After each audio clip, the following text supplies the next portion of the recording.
Mahalaga na ang isang empleyado ay masaya sa kanyang ginagawa at maghanap ng inspirasyon para magpatuloy. 1, 2, 3, 4! Mahirap lang talaga sa ngayon, kaya minsan, nagbe-breakdown.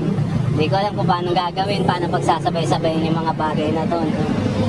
Ano yung unahin ko, paano ko asikasuhin yung mga problema. Sobrang daming workload at hindi mawawalang pressure sa trabaho. Ito ang kasalukuyang pinagdaraanan ni Mark sa kanyang pinapasukang trabaho.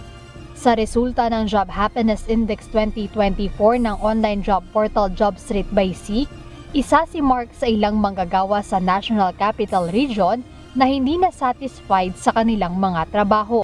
Mismatch, yan po ang palagi nating sinasabi. Ngayon, hindi lang siya tungkol sa skills mismatch or job mismatch. Ngayon po, maaring expectations mismatch. Kung ano yung ina-expect, hindi lang ng employer, pati na rin ng isang job seeker.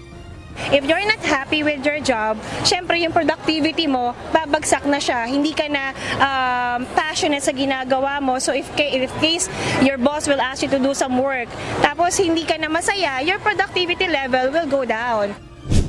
Dahil sa kawalan ng interes sa ginagawa ay nagiging mas madalas ang pagkakamali at hindi na nakapagbibigay ng magandang output sa trabaho. Mahalaga na ang isang empleyado ay masaya sa kanyang ginagawa at maghanap ng inspirasyon para magpatuloy.